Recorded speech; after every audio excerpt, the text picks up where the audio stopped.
Hello guys. आज के स्पिता पहचान क्लासेस में मैं डे 3 में लेकर आई हूँ पंखुड़ी हिंदी पाठमाला क्लास 7 सीबीएसई के बच्चों का पाठ 1 इतने ऊंचे उठो, जो द्वारिका प्रसाद माहेश्वरी जी की एक कविता थी। इससे पहले के वीडियो में हमने इनका परिचय यानी द्वारिका प्रसाद जी का परिचय और पाठ परिचय यानी कविता परिचय देखा था और उसकी पूरी व्याख्या हमने देखी थी। आज की इस क्लास में उसी पाठ का प्रश्न अभ्यास हम देखेंगे अच्छे से समझते हुए। तो चलिए स्टार्ट करते हैं प्रश्न अभ्यास से। ये आपका प्रश्न अभ्यास स्टार्टिंग से हम देखेंगे समझते हुए। आशा करती हूँ आपने कविता को फिर से पढ़ा होगा, उसकी व्याख्या समझी होगी। अब अभ्यास में कविता से रिलेटेड प्रश्न नहीं, कवि किसके समान ऊंचा उठने के लिए कहा है। किसके समान हमने कविता में देखा था, गगन के समान। एक शब्द में इसका आंसर करना है। सारी दुनिया को हमें किस रूप में देखना चाहिए। तो सारी दुनिया को कविता के अनुसार हमें समता के रूप में देखना चाहिए, एक समान रूप में देखना चाहिए। कवि किसके समान शीतल बहने की बात करते हैं। कवि किसके समान, मलय पवन के समान। कहा जाता है कि मलय पर्वत से चलने वाली हवा बहुत ही शीतलता लिए होती है, बहुत ही ठंडी होती है। तो हमें भी मलय पवन की तरफ बहकर सबको शीतलता और ठंडक प्रदान करनी चाहिए। घ नंबर है, कवि धरती पर क्या लाने की बात करते हैं। तो प्रश्न के अनुसार कवि धरती पर स्वर्ग लाने की बात करते हैं। ठीक है, क्लियर हो गया। दूसरा आपका प्रश्न है, सही उत्तर पर सही का निशान लगाइए। ठीक है, यहाँ पर देखिए किससे वर्तमान का रूप संवारने की बात कही गई है। तो यहाँ पर कविता के माध्यम से आप देखेंगे, ये एमसीक्यू क्वेश्चन है। इसमें 4 ऑप्शन दिए हुए हैं। तो किससे वर्तमान का रूप संवारने की बात कही गई है, नए हाथ से। ठीक है, यहाँ पर मैंने चिन्हित कर दिया है। नए राग को क्या देने की बात कही गई है। तो नए राग को स्वर देने की बात कही गई है। इसीलिए मैंने कहा था कि आप कविता की पंक्तियों को अच्छे से पढ़ें, उसकी विषय वस्तु को अच्छे से समझें। ठीक है, कवि की चाह क्या है। कवि की चाह क्या है, धरती को स्वर्ग बनाने की। नहीं, जैसे ही आप कविता को अच्छे से समझ लीजिएगा, उसके विषय वस्तु को जान लीजिएगा, ये सब आपके एकदम माइंड में सेट हो जाएगा। नहीं, नेक्स्ट है, कवि क्या तोड़ने की बात कर रहा है। तो आप कविता से देखिएगा, कवि बंधन को तोड़ने की बात कह रहा है। ठीक है, तो ये आपका सही उत्तर पे जो चिन्ह लगाना था वो आपका कंप्लीट हुआ। आगे देखिए, निम्नलिखित पंक्तियों का आशय स्पष्ट करिए। इस प्रश्न को बेटा अच्छे से समझिए। अगर आपके प्रश्न में, चाहे वह कविता के प्रश्न हो, चाहे आपके गद्य भाग का प्रश्न हो, नहीं, उसमें से अगर इस प्रकार का प्रश्न आए, आशय स्पष्ट करिए, अर्थ बताइए, भाव बताइए, नहीं, व्याख्या करिए, तो एक बात आप सीख लीजिए कि सर्वप्रथम आपको पाठ का परिचय देना होता है, उसके बाद उसके कवि लेखक का परिचय देना होता है, और अंत में जो उस कविता का मुख्य सार है उसको बताते हुए ये जो पंक्ति दी हुई रहती है उससे उसको जोड़ के इसका अर्थ बताना होता है। इससे आपका एक भी मार्क्स नहीं कटता, और यही तरीका है इस प्रश्न को बनाने का। तो ध्यान से समझिए। ठीक है, जैसे देखो इस सारी दुनिया को एक दृष्टि से, सिंचित करो धरा समता की भाववृष्टि से। तो आप क्या लिखेंगे, प्रस्तुत पंक्ति हमारे पाठ्य पुस्तक किससे ली गई है, इतने ऊंचे उठो। यह कविता के पाठ का नाम है, शीर्षक है। तो हम क्या लिखेंगे, प्रस्तुत पंक्ति। नहीं, एकदम हर चीज़ के लिए इस तरह का प्रश्न आए तो यह चीज़ आप याद कर लीजिए। प्रस्तुत पंक्ति हमारे पाठ इतने ऊंचे उठो से ली गई है, जिसके जो कवि हैं वह द्वारका प्रसाद माहेश्वरी जी हैं। इसमें इस कविता में उन्होंने गगन से ऊंचा उठने की बात कही गई है और बहुत सारे ऐसे निर्देश दिए हैं, धरती को स्वर्ग बनाना है, एक समान रहना है, आदि आदि आदि, जो कि आप कविता की पंक्तियों में देखे होंगे। तो आपको बताना है कि इस कविता के माध्यम से उन्होंने गगन सा ऊंचा उठने की बात कही है और बहुत सारे गुणों को अपने में समाहित होने की बात कही है। इन शॉर्ट में हमने बता दिया कविता का मुख्य भाव। अब पंक्ति का भाव बताएंगे। उसी क्रम में यह पंक्ति आई है कि इस पूरी दुनिया को एक दृष्टि से देखना चाहिए, यानी दुनिया के जितने लोग हैं सब एक हैं, हम सब एक हैं। और इस सिंचित करो धरा समता की भाव दृष्टि से, उसी बात को जोर देते हुए कवि कह रहे हैं इस धरती को सींचो। किससे सींचो?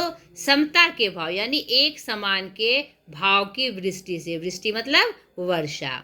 यानी इस पंक्ति के माध्यम से कवि स्पष्ट कर रहे हैं कि इस दुनिया को, पूरी सारी दुनिया को एक दृष्टि से देखना है, एक समान समझना है कि हम सब एक हैं। और इस धरती को सिंचित करो समता के भाव दृष्टि से, यानी एक समान के भाव को अपने मन में धारण करते हुए उसकी बरसात करो चारों तरफ कि हम सब एक हैं, हम सब एक समान हैं। क्लियर हुआ? दूसरा देखिए, धारा के शाश्वत प्रवाह में इतने गतिमय बनो कि जितना परिवर्तन हो। प्रस्तुत पंक्ति हमारे पाठ्य पुस्तक इतने ऊंचे उठो कविता से ली गई है, जिसके कवि द्वारिका प्रसाद माहेश्वरी जी हैं। इस कविता के माध्यम से उन्होंने गगन सा ऊंचा उठने की बात कही है और बहुत सारे गुणों को मतलब बढ़ाने की, अपने अंदर समाहित करने की बात कही है। उसी क्रम में यह पंक्ति आई है कि धारा के शाश्वत प्रवाह में, यह जो लगा, शाश्वत मतलब लगातार, शाश्वत का शाब्दिक अर्थ हमारा होता है सदा रहने वाला, नहीं लगातार हमेशा से रहने वाला। तो इस शाश्वत प्रवाह में, धारा के इस लगातार बहने वाले प्रवाह में इतने गतिमय बनो, अपने आप को ऐसा बनाओ, इतना गतिमय बनो जितना परिवर्तन है। नहीं, यानी कि समाज को, अपने देश को, अपने समाज को ऐसा रूप दे, परिवर्तन वाला रूप दे कि जो कमियां हैं उसका रूप बदल जाए, परिवर्तित हो जाए। तो इतना गतिमय हमें बनना होगा, हमें अपनी इतनी शक्ति जगानी होगी कि हम उस क्या कहते परिस्थिति को बदल सके। इतना गतिमय हमको बनना होगा। तो बहुत सुंदर तरीके से कवि ने इस बात को स्पष्ट किया है। समझ गए? यह आपको ऐसे ही बनाना है। आशा करती हूँ समझ गए होंगे। तीसरा प्रश्न है, निम्नलिखित प्रश्नों के उत्तर संक्षेप में दीजिए। कवि सारी दुनिया को किस प्रकार देखने के लिए कह रहा है? कवि कविता के माध्यम से पूरी दुनिया को एक समान देखने की बात कह रहे हैं और अपने अंदर हम सब एक हैं, पूरा विश्व ही हमारा एक है, परिवार है, ऐसी भावना बढ़ाने की बात कवि कह रहे हैं। कवि अतीत से क्या लेने की बात कर रहा है? कवि अतीत से कितना, क्या कह रहे हैं? कितना लेने की बात कर रहे हैं। तो कवि अतीत से उतना ही लेने की बात कह रहे हैं जितना हमारे पोषण के लिए आवश्यक हो। नहीं, आप कविता की पंक्ति में देखिएगा, कवि अतीत से उतना लेने की बात कर रहे हैं जितनी की हमें आवश्यकता है, जो हमारे लिए, जितना हमारे लिए वह पोषक है। ठीक है। ग नंबर, कवि धरती को क्या बनाना चाहता है? कवि धरती को स्वर्ग सा सुंदर बनाना चाहता है कि कहीं स्वर्ग है तो धरती पे उतार लाओ, अर्थात स्वर्ग की कल्पना धरती पर खींच कर लाओ और धरती को स्वर्ग बना दो। स्वर्ग का तात्पर्य है चारों तरफ खुशहाली, हरियाली, सद्भाव और एक प्रेम और सब संभावना। नहीं, इसी अर्थ में धरती को क्या बनाना है? स्वर्ग बनाना है। क्लियर हो गया? अगर इसमें 1 नंबर का प्रश्न होगा तो आपको एक वाक्य में देना है, अगर 1 नंबर से ज़्यादा का होगा तो इसमें 3-4 शब्द जोड़कर वाक्य को पूरा करना है। ठीक है। चौथा नंबर देखिए, निम्नलिखित प्रश्नों के उत्तर विस्तार से दीजिए। कवि ने हमें गगन के समान ऊंचा उठने के लिए क्यों कहा है? कवि ने हमें गगन के समान ऊंचा उठने के लिए इसलिए कहा है कि गगन पूरे जितने भी क्या कहते धरती पर लोग हैं एक समान वह सुविधा देता है, वह भेदभाव नहीं करता। करता है कि हम ये छत्र छाया इसको नहीं देंगे, इस देश को नहीं देंगे, इस आदमी को नहीं देंगे। सबके लिए गगन गगन के मन में एक समान की भावना है। नहीं तो इसीलिए कभी गगन के समान ऊंचा उठने की बात करते हैं, ताकि हम पूरी दुनिया को एक समान समझे, एक साथ मिलकर हम आगे बढ़े और विकास के पथ पर अग्रसर हों। ठीक है।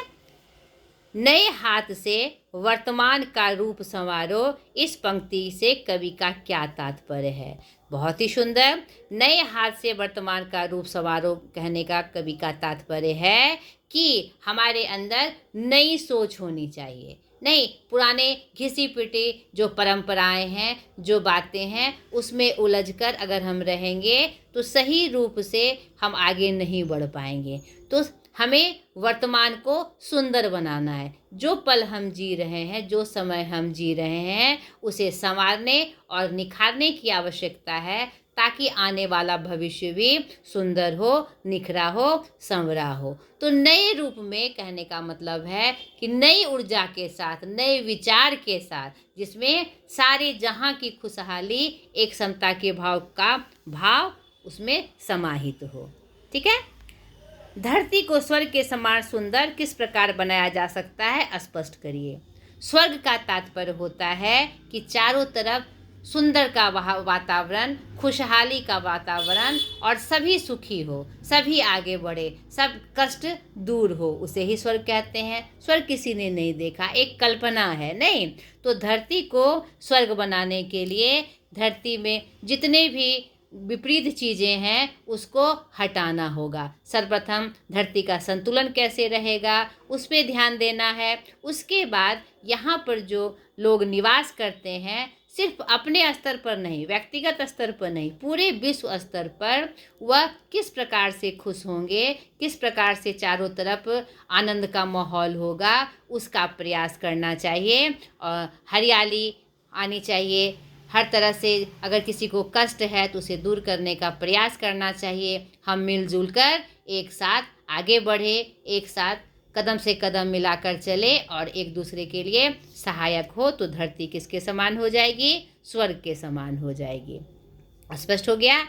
कवि ने युग के नर निर्माण में कैसा बनने की प्रेरणा दी है, स्पष्ट करिए। तो कविता की पंक्तियों के माध्यम से हम देखेंगे कवि ने युग के नव निर्माण में वैसा बनने की प्रेरणा दी है कि एक नई सोच के साथ, समता के भाव के साथ एक साथ आगे बढ़कर नए विचार में हम अपने क्या कहते हैं विश्व को, युग को सजाएं। नहीं, एक नई सोच के साथ, एक नई ऊर्जा के साथ, एक समता के भाव के साथ सजाने की बात कही है, नव निर्माण की बात कही है कि अगर कहीं स्वर्ग है, अगर हमने कल्पना की है, तो उस स्वर्ग को धरती पर लेकर आओ और इस युग को नए रूप में सजाओ, स्वर्ग सा सजाओ।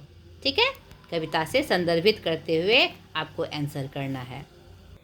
अब बेटा व्याकरण पोर्शन देख लीजिए। आपके पाठ में जो भी प्रश्न हो, चाहे वह आपका सब्जेक्टिव हो चाहे व्याकरण हो, उसका पूरा नॉलेज आपको होना चाहिए। तो यहाँ पर देखिए समास के बारे में बात की जा रही है। दो या दो से अधिक शब्द जब अपनी विभक्ति को छोड़कर मिलते हैं तो इस प्रक्रिया को समास कहते हैं। इस प्रक्रिया से बने यहाँ पर मिसप्रिंट है, बने शब्द समस्त पद कहलाते हैं। समस्त पदों को अलग करना समास विग्रह कहलाता है। शायद आपने समास पढ़ा होगा, अगर नहीं पढ़ा है तो मेरे चैनल पे जाकर समास व्याकरण सत्र में आप जरूर देख लीजिएगा। आपको समास से संबंधित जितने भी कन्फ्यूजन हैं सब खत्म हो जाएंगे। मैंने अच्छे तरीके से मतलब कि सरल वर्ड में, सिंपल वर्ड में समास को अच्छे से समझाया है। यहाँ पर भी आप समझ ही गए होंगे। विभक्ति यानी चिन्हों को छोड़कर जब आपस में मिल जाते हैं तो उसे समास कहते हैं। समास मतलब मिलना, सम्मिलित हो जाना। और पूरे प्रक्रिया को क्या कहा जाता है? समस्त पद कहा जाता है। और उसी समस्त पद को जब हम अलग करते हैं तो वह हमारा समास विग्रह कहलाता है।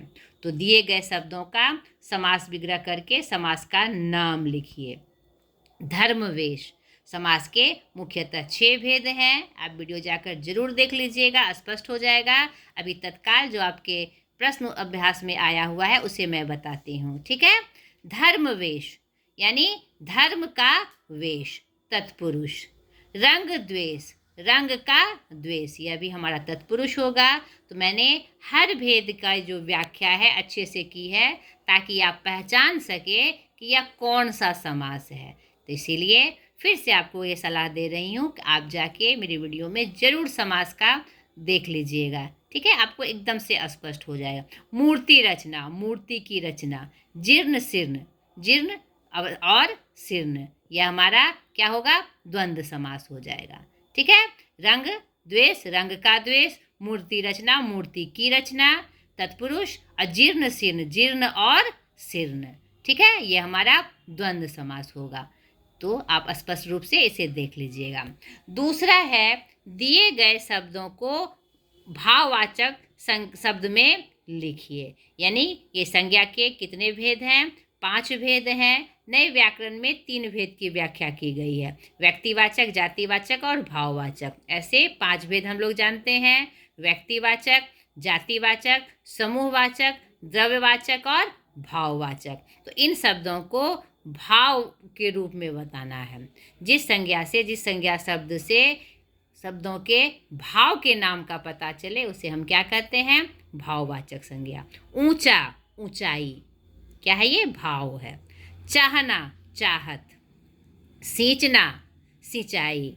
सुंदर, सुंदरता। रंगीला, रंगीन, ठीक है।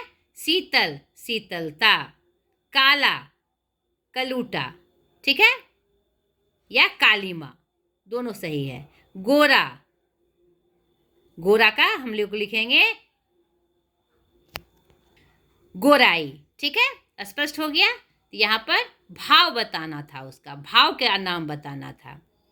यहाँ 3 नंबर में देखिए, आपको विलोम शब्द लिखना है। तो आपको चिन्ह लगाने की बात कही गई है कि दिए गए शब्दों के सही विलोम शब्द पर निशान लगाइए। लेकिन मैं यहाँ सलाह दूंगी कि जितने शब्द दिए हैं उसका सारा का विलोम आपको आना चाहिए, तभी तो आप सही पे निशान लगा पाएंगे। यहाँ देखिए, समता विषमता एक सही है और दूसरा आपका कहीं भी सही नहीं है। नहीं तो आपको मैं सारे का बताती हूँ। समता विषमता, नूतन पुरातन, शाश्वत और नश्वर भी एक सही है, ठीक है। स्वर्ग नरक हो जाएगा, कुरूप का सुंदर हो जाएगा, एकता अनेकता हो जाएगा, पुरातन तो मैंने अभी बताया है नूतन हो जाएगा, अमर, अमर का क्या हो जाएगा, नश्वर, ठीक है। लोक प्रलोक, सुंदर कुरूप, समीपता, समीपता का क्या हो जाएगा, दूरता नहीं।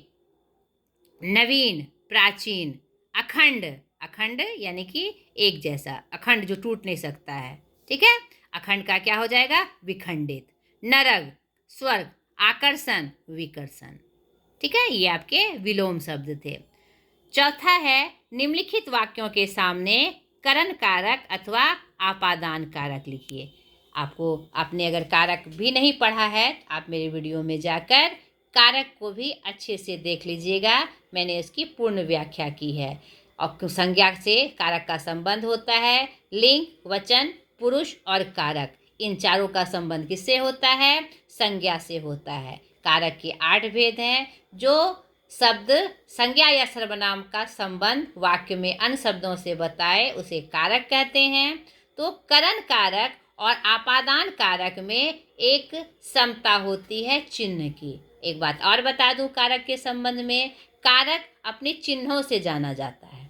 नहीं, कर्ता ने, कर्म को, करण से, संप्रदान के लिए, आपादान से नहीं, अधिकरण में पर संबंध, काके की और संबोधन हे हो अरे।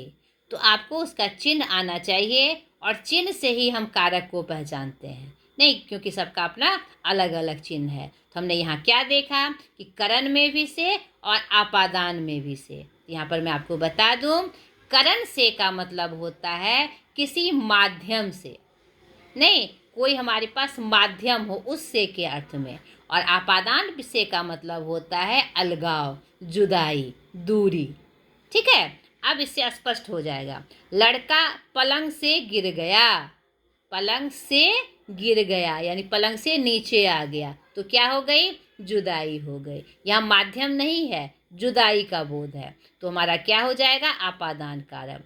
गंगा हिमालय से निकलती है, यहाँ भी क्या हो रहा है? दूरी हो रही है, नहीं अलगाव हो रहा है, यह भी हमारा क्या हो जाएगा? आपादान कारक। रवि साइकिल से विद्यालय जाता है, यहाँ पर माध्यम है।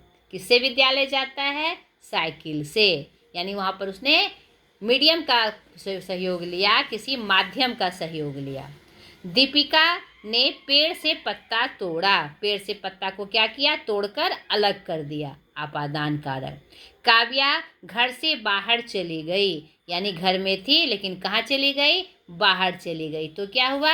अलगाव हुआ, तो हमारा क्या हो जाएगा? आपादान कारक। ठीक है। पांचवा देखिए, निम्नलिखित वाक्यों में विशेषण शब्द छांट कर लिखिए। विशेषण क्या होता है बेटा? आप जाकर व्याकरण में विशेषण का वीडियो भी देख लीजिएगा। एक साथ नहीं देखना है, आप सोच रहे होंगे कि मैम बार बार कह रही है देख लीजिएगा, लेकिन आपको अच्छी जानकारी के लिए जब आप व्याकरण पढ़ते हैं तो आपको इसमें बहुत सुविधा होगी, बहुत सहायक होंगी मैं, क्योंकि मैंने एकदम से सरल भाषा में इसकी व्याख्या की है, सारे व्याकरण की। आपको ज़रूर सपोर्ट मिलेगा। जब आपको मौका मिले, जब आपके पाठ में आया, विशेषण आया, कारक आया, नहीं संज्ञा आया, समास आया, इसकी पूर्ण जानकारी आपको होनी चाहिए। विशेषण किसे कहते हैं? जो संज्ञा या सर्वनाम की विशेषता बतलाए। राजीव होनहार छात्र है, किसकी विशेषता बतलाई जा रही? राजीव की। किस शब्द से? होनहार, तो होनहार यहाँ क्या हो गया? विशेषण। मेरा आम एकदम ताज़ा है, क्या ताज़ा है? आम। नहीं, आम क्या है? हमारा संज्ञा है। संज्ञा विशेषण शब्द क्या है? ताज़ा। ठीक है। उस लड़की को मत बुलाओ, यहाँ पर विशेषण के भेद में अगर आप जानते होंगे तो विशेषण के 4 भेद होते हैं: गुणवाचक, संख्यावाचक, परिमाणवाचक और सार्वनामिक विशेषण होते हैं ना। तो सर्वनाम शब्द जब किसी के पहले आकर, संज्ञा शब्द के पहले आकर उसकी विशेषता बतलाए संकेत के रूप में, तो हमारा सार्वनामिक विशेषण होता है। उस लड़की को मत बुलाओ, यहाँ उस जो शब्द आया है वह विशेषण के रूप में आया है।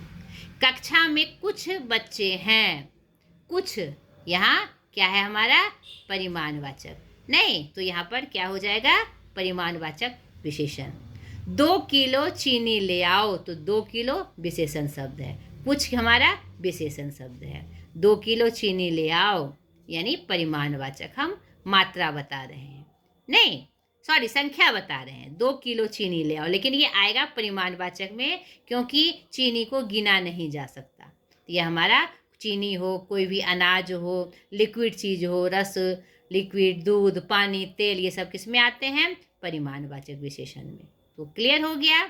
यहाँ पर हमने सारे प्रश्न अभ्यास को देखा। आशा करती हूँ मैं आपके लिए सहायक होंगे। अगले वीडियो में फिर एक नए पाठ की व्याख्या के साथ मैं हाजिर हो जाऊंगी। आज तक के लिए इतना ही। बाय।